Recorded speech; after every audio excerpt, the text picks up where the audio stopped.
Big welcome to everyone. This is Magnet meeting for November, and a bit of a wrap for all the good stuff that we've been doing this year. I've got at the moment a couple of people. I'll get them to introduce themselves. Gary. Good evening and welcome. I'm currently in a school taking Year 10, 11, 12 IT for 5 weeks in Term 4. Thanks, Gary. So it's been a new experience. And we've got David and John there, and we also have Rob on the phone. I'm pointing to the phone.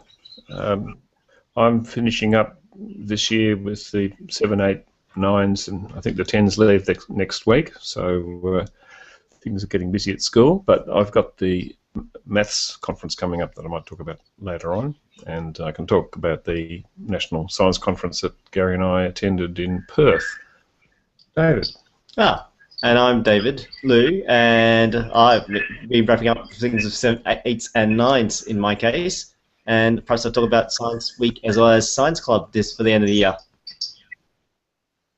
Thanks, David. And Rob's on the phone there. And as we all know, Rob's been busy in the closing stages of his PhD. I've been teaching at Kingsborough College, but I've got a new school, and I suppose I could announce it to the group now. I'll be teaching at Mater Christi in Belgrave next year. I'm excited by the change to a different sector. Wonderful school in the hills, and I was impressed with some of the ideas that they have with how they could use some of my IT and technology background. Okay, now I want to kick off the roundabout what we've been doing this year, and then some planning, a little bit of planning for next year. And I'm excited by Rob's constant suggestion that Magnet needs to be the online educators. So I'd say this is our first dedicated online meeting, and technology seems to be going pretty well at the moment. Yeah, so we've been doing sort of ad hoc meetings. It's good to start formalising that process now. Yeah. Well, as far as I'm concerned, I was wondering whether Magnet would get into its 3rd year, but I'm pretty confident that it will, because Rob keeps sending me bills. So we have to find the money somehow or other to register for the 3rd year. So I think we can kick in. I think things are rolling along in our direction quite nicely. The STEM debate seems to be everywhere.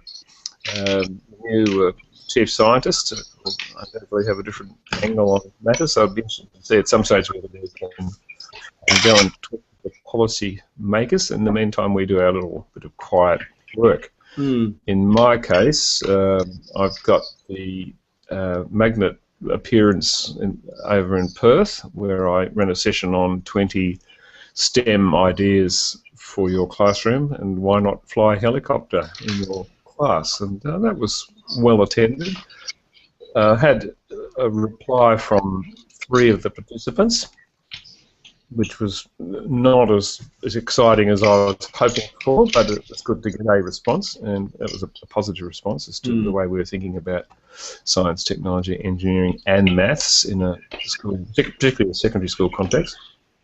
And I was very pleased to have Gary join me in Perth, and we sort of co-presented a bit, didn't we, at the end? That's always a difficulty when you do a signing up session as to whether you've got a script or whether people are talking from different directions, but I think we were both on the same page, weren't we, Gary? Well, it seemed to go well. I had a good time, so that's always a good meeting.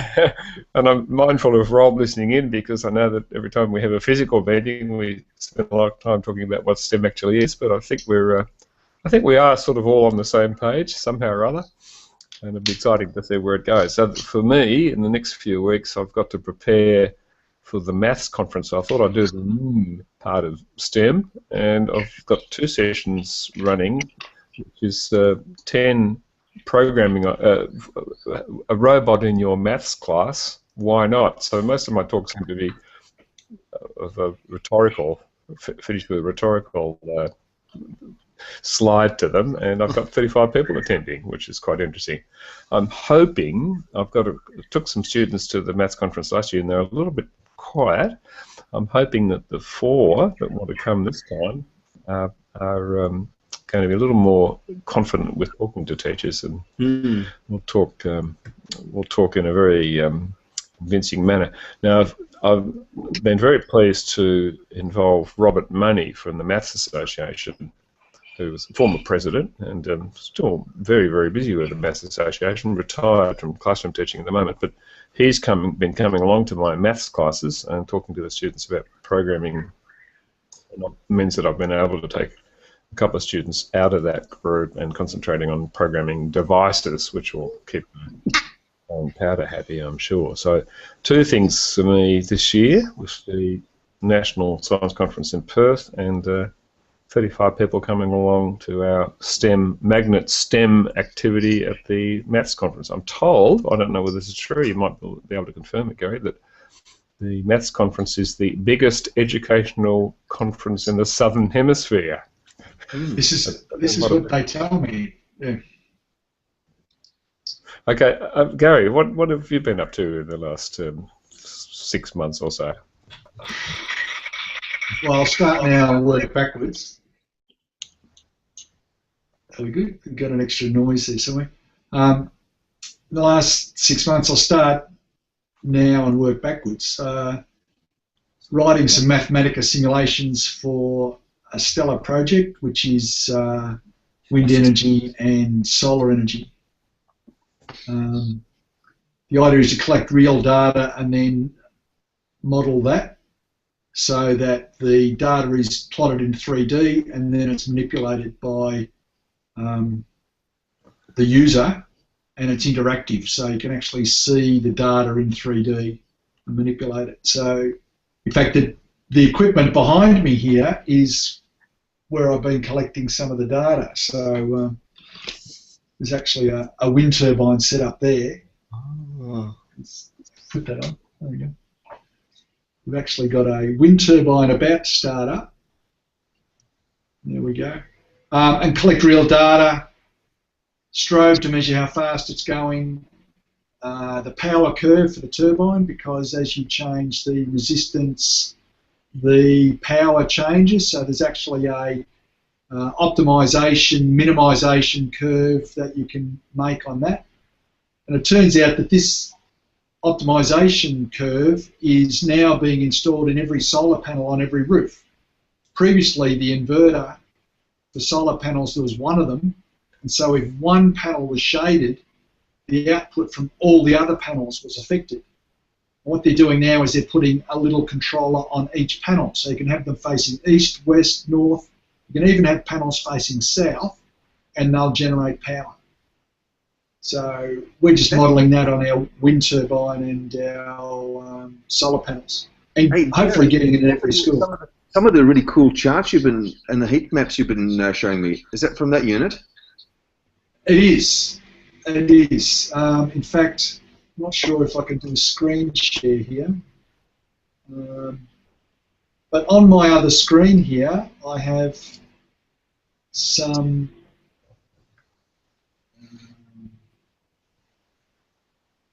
That's the green screen share icon on the left-hand side. Oh, that's it. Yeah, it's come across. Oh, very nice. You want to explain that? So this is what I was doing before this broadcast started, actually. What we've got here is the power and voltage curve, and what happens is it goes upwards to a point and then drops, and that's the optimization. That's the optimum power point right there. So that if you don't have a load on your turbine, you don't get optimum power, and if you have too much load on your turbine, you don't get any power. Now this is the problem with putting solar panels on the grid. So anyway, Gary, my boss at the time is Alan Finkel, so I'm actually making this for Alan Finkel. Wow. And so he's getting a little bit excited about what's going into schools. Cool. We could probably talk about that at the next meeting then. John, you were just saying. Yeah, I just want to, mindful of the time, we're going to keep it fairly short. I know you're cooking, sure. Roland. Can I kick you back to the National Science Conference, Gary? You spoke there? I did a session on Internet of Things, so nominally in the science classroom. So it's basically Bluetooth and what you can do with it. So it ranges from robots through to control technologies, which are all really, I put it in the terms of it's all trigger action programming. So if you do this, then something happens. So reducing it to its simplest form is that you have a trigger, and the Bluetooth is really good as a trigger.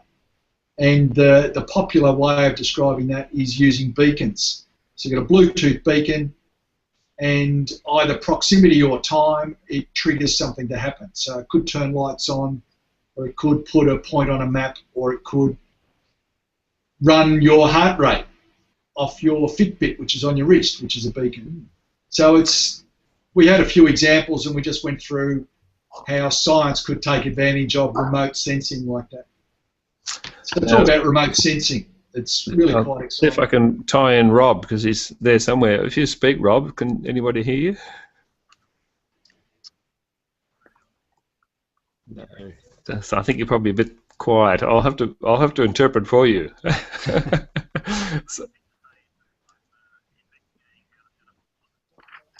Okay, Rob's investigating how to set up a blog for Magnet, which sounds very exciting.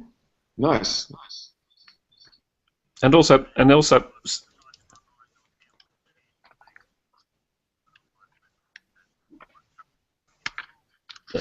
how we can develop an online presence. I must also say that Rob's doing a fantastic job keeping our incorporation in the state of Victoria above water and reminding me when we have to pay things.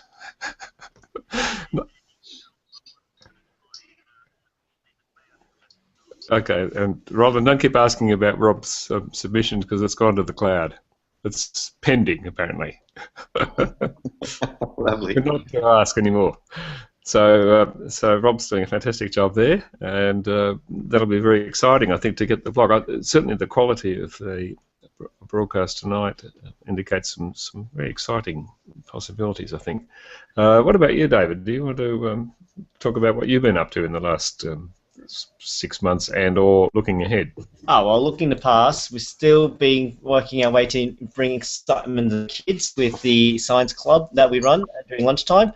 And unfortunately, we weren't able to do Science Week until this week, actually. So after Cup Day is our Science Week, which is going to be, yet again, an exciting one because we're bringing stuff that they won't be seeing in the classroom.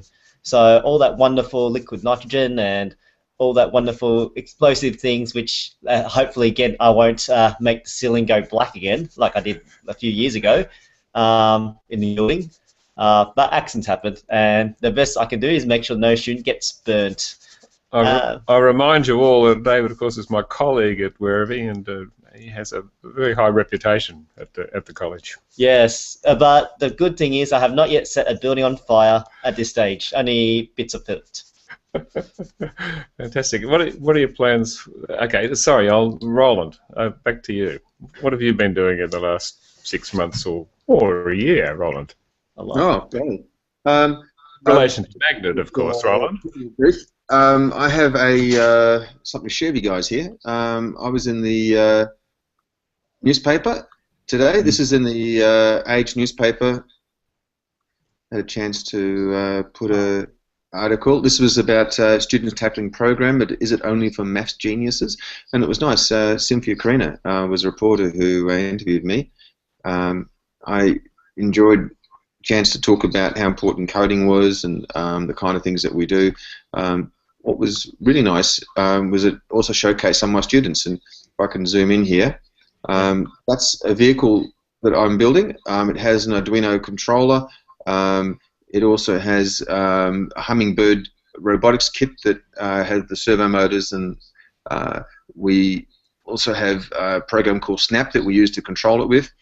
Students were a wonderful team. They gave a presentation at the Victorian Games Programming Summit, which was on Thursday, and they did a really good job showcasing the kind of things we've done with traffic modelling and a few other things. I could talk about that at the future meeting. At the moment, I've got 5 pilot schools that are helping me kick this one off around Australia. And Who's then funding it, Roland? Yeah, it's something that Vic Roads are helping me fund this, but it gets really serious next year, John. I'm hoping I can fill you in a bit about it over the January break, but we're going to scale this right up. We've got $20,000 to get dozens of these kits set up around the world. And it's an open-ended challenge. Kids make the model, they make it move. We then program it to do the basic collision avoidance. The challenge is to make these autonomous. And it's easier said than done. I mean, I've spoken about it with Gary, and you almost need to have a second controller which does the inter-vehicle communication, because knowing where a vehicle is really tough. Yes. The Hummingbird kit's what you see in the picture there, and I've also got the wires. I made them put it on the outside, and that's more a commemoration of Back to the Future. The idea we can actually tuck it away, make it look nice and neat, but it's not so much as fun. Yeah, I'm wondering how we get the Magnet logo, or how we get involved in that as a group. Oh, I'd love to get more. In fact, next year I expect you all to be involved. We'll be able to supply the kits and things, but you need to have authentic conversations with the kids about how to solve the problem and let them kind of solve it. We're setting up some Google Hangouts like we're using tonight to do the discussions, linking the teams up. I don't want the teachers to steer the ideas. I want the kids to be the source of it, and realize that collaboration and cooperation and sharing the codes are a real big part of how programmers and coders work. So that's my article. It was in there. Made some nice things about how programming is hard, and I'll share that link with you guys. So, Fantastic. And lastly, I could just jump in here.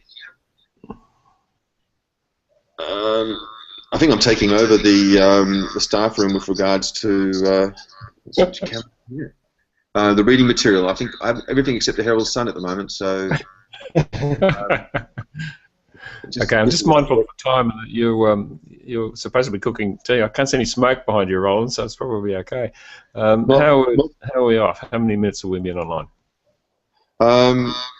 We're on at the moment. Here we go. There's another article about some of the best apps. Next time we meet, I want to show you the Spacecraft 3D app. I've been having a bit of fun with it. Roland, I'm going to interrupt you. Sorry, I'm mindful of everybody's time. David's still got to get home. That's true. So, how long have we been hanging out tonight? We've been hanging out tonight for. Let's have a look. Broadcaster thinks for about 15 minutes. Okay. Do you want to do a quick wrap, and then we can meet up again in December? Yep. Fantastic meeting. Sounds good. I think it's worked really well. I'd like to thank you, Roland, for being our. Perhaps we didn't have a new position in Magnet. What would you call him, David? The online person get together. The online get together person. Convener, Roland. I think that's the new coordinator. Yeah, the online coordinator. Rob's given that official imprimatur, so that'll go out in the minutes. Okay, well, look, I think a fantastic meeting tonight. I'm very excited to think that we can use this. It's the quality. Unfortunately, Rob will send David around to your place as long as you've got. I'll install the app on the phone. Get the app running, but the quality has been the technical quality has been fantastic, Roland. So you've really pulled that off one. So good night and goodbye and sleep well. Yes. Oh, guys, look forward to catching up with you next month. It's been a good meeting, and I love some of the ideas. We've had practical demonstrations, some screen shares, and some hints, and we'll think about what we can do in 2016. Thanks, everybody. Looking forward to catching up with you next time. Bye, all. Thanks very much.